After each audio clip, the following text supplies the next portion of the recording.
ভারত ও পাকিস্তানের মধ্যে চলমান উত্তাপের মাঝেই পূর্বাঞ্চলে নতুন করে থাবা বসালো চীন। পঞ্চমবারের মতো অরুণাচলের অন্তত ২৭টি স্থানের নাম পরিবর্তন করেছে বেইজিং। এই পদক্ষেপে তীব্র ক্ষোভ ও কড়া ভাষায় নিন্দা জানিয়েছে নয়াদিল্লি। এই পরিস্থিতিতে সীমান্ত জুড়ে তাই আবারও নতুন সংঘাতের আশঙ্কা বাড়ছে। যুক্তরাষ্ট্রের কূটনৈতিক তৎপরতায় কাশ্মীর ঘিরে সর্বাত্মক এক যুদ্ধের দোরগোড়া থেকে সরে এসেছে ভারত পাকিস্তান।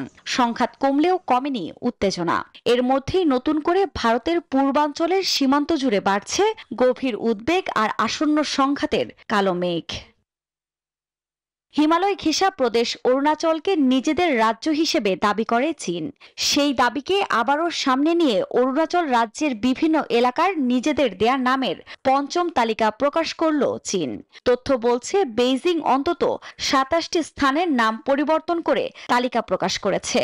এর মধ্যে ১৫টি পাহাড়, ৪টি গিরিপথ, ২টি নদী, ১টি হ্রদ এবং ৫টি জনবসতিপূর্ণ এলাকা। বান্ডেল থাকলে প্রতি সেনমানিতে টাকা বাঁচবে। বিকাশ সেনমানি বান্ডেল কিনে জিতুন প্রতি লেনদেনে। চীন ভারত প্রকৃত নিয়ন্ত্রণ রেখা LAC লাদাখ সেক্টরে ৪ বছরের বেশি সময় ধরে চলমান সামরিক অচল অবস্থা নিরসনে গেল বছরের অক্টোবরে একটি সমঝোতায় পৌঁছায় দুই দেশ।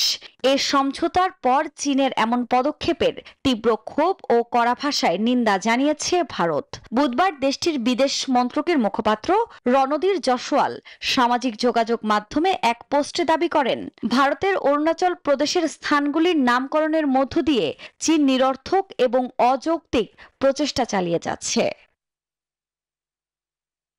পারমাণবিক শক্তিধর চীন ও ভারতের মধ্যে প্রায় ৩,০০০ কিলোমিটারের সীমান্ত রয়েছে।